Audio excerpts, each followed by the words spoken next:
Amanda Barcerole es la coordinadora de Médicos Sin Fronteras en la Franja de Gaza. Amanda, buenos días. Hi, hello, how are you?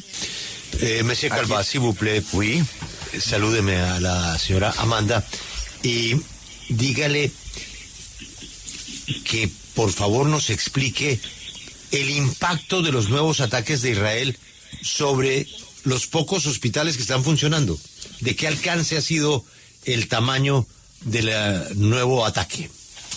Madame Bazerol, bonjour, bienvenue à l'antenne de la W Radio. Et tout d'abord, on voudrait que vous nous expliquiez comment peut-on définir la situation que se vit à présent dans les centres hospitaliers à Gaza, étant donné les attaques des forces d'Israël qui continuent. C'est effectivement très compliqué pour nous. Nos patients sont à risque, notre personnel est à risque, donc on est effectivement très très inquiet de continuer les activités aujourd'hui. Mais il y a trop peu d'hôpitaux qui sont encore fonctionnels. On se doit pour les patients de rester, mais on a dû effectivement réduire pour être sûr que nos personnels soient au moins dans des bâtiments fermés pour être le plus protégés possible, même si le risque reste présent aujourd'hui de ciblage de structures de santé.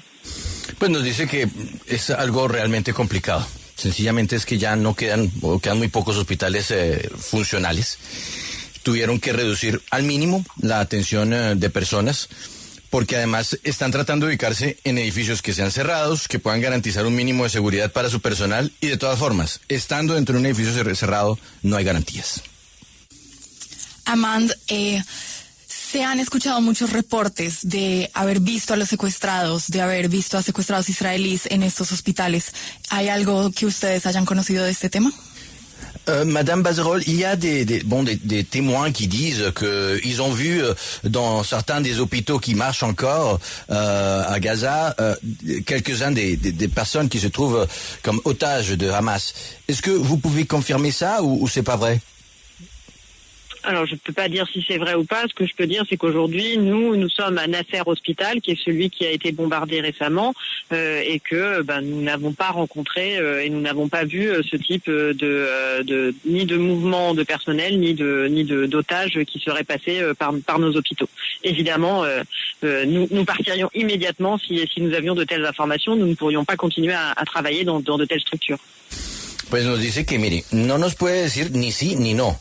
Ella en este momento se encuentra, y Médicos Sin Fronteras se encuentra en este instante en el Hospital Nasser. Y lo que ella nos dice es que no han ni visto ni han encontrado nada que pudiera indicar este tipo de hecho. Es más, señala que no ha habido ningún tipo de movimiento extraño de personal y mucho menos de secuestrados. Y agrega que donde ellos llegaran a tener un indicio de esto, inmediatamente tendrían que irse del edificio. No podrían estar allí.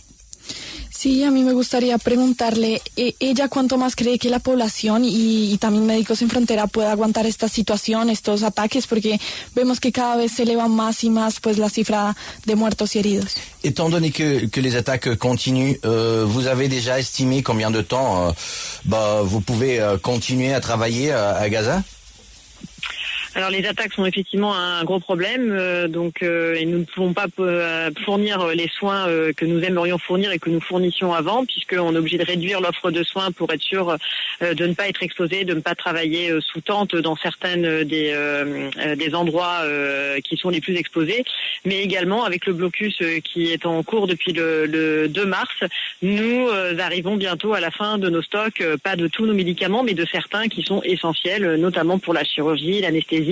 Et donc nous sommes déjà dans des mécanismes qui nous permettent d'essayer de sauver le plus de médicaments, car nous n'avons, malgré le fait de demander régulièrement tous les jours de pouvoir arrêter ce blocus, nous ne savons pas quand est-ce que nous pourrons faire de nouveau rentrer nos stocks. Nous avons plus de 40 camions qui attendent de pouvoir rentrer à Gaza aujourd'hui.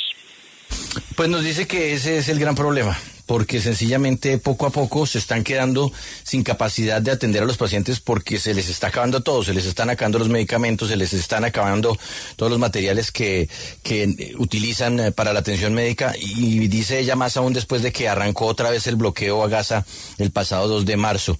Entonces, a medida que se les está acabando el inventario que tienen, pues sencillamente entran en un escenario en donde buscan mecanismos para, primero, hacer un ahorro en medicamentos y segundo, pues para tratar de atender lo mejor posible a los pacientes. Así que el llamado de ella es que se reabran el ingreso para las ayudas. Tienen 40 camiones esperando con suministros, pero no los dejan pasar.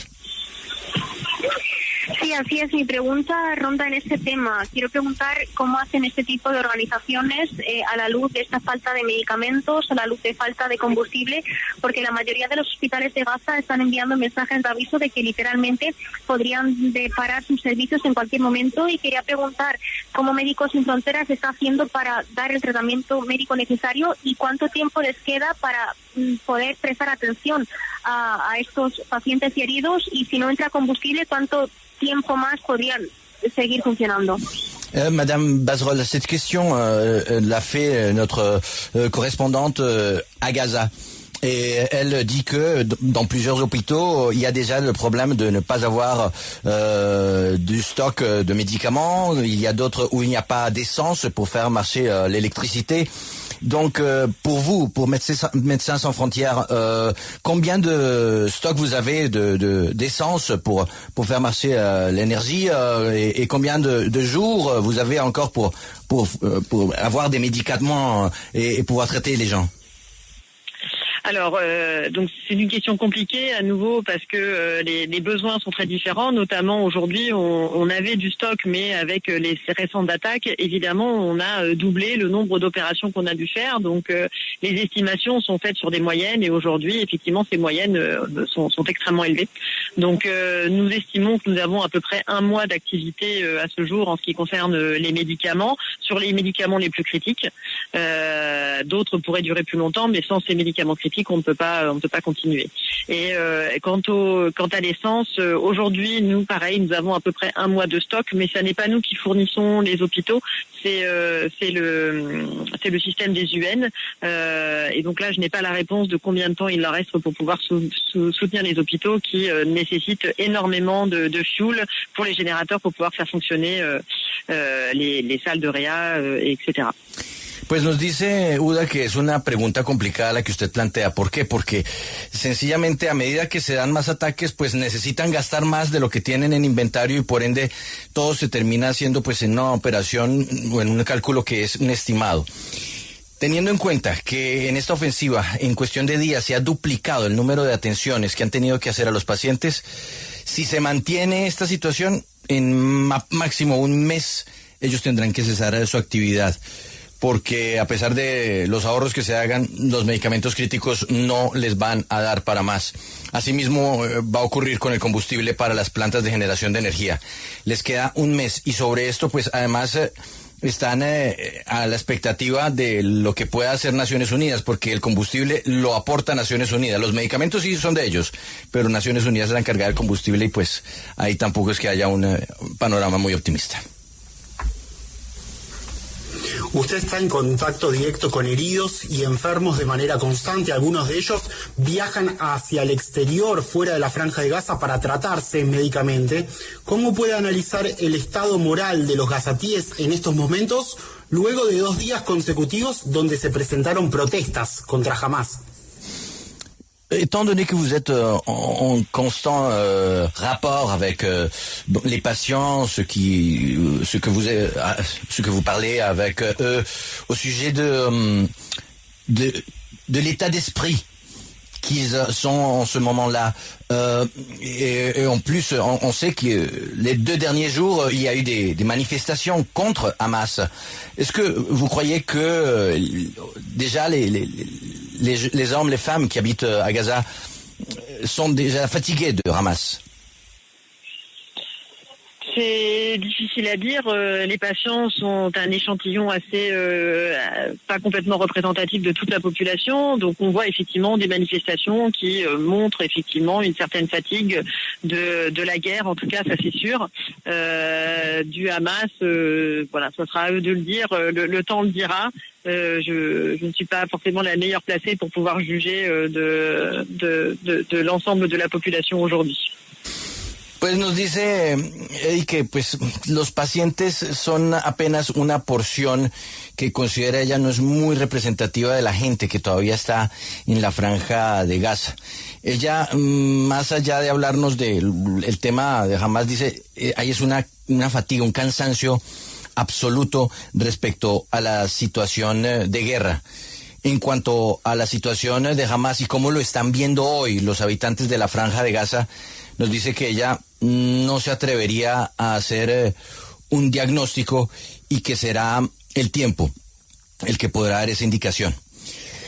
Ahora quiero yo preguntarle a la señora Basserol sobre epidemias, sobre enfermedades que eventualmente se están dando de manera masiva o se podrían estar dando de manera masiva en la franja de Gaza y que van más allá de las heridas que se causan por culpa de los bombardeos. Madame Basserol, étant donné que il n'y a pas seulement les attaques avec des armes à feu, mais aussi tout ce qui se passe là-bas peut mener à des maladies, à des épidémies. Est-ce que vous avez déjà une idée de ce qui est en train de se passer avec des maux qui ne soient pas liés à la guerre, mais qui en tout cas soient en train d'apparaître là-bas à Gaza?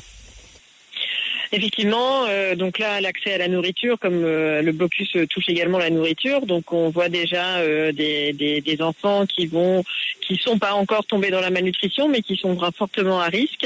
Et après, l'accès à l'eau est extrêmement compliqué aujourd'hui à Gaza, notamment avec le retour des populations dans le nord.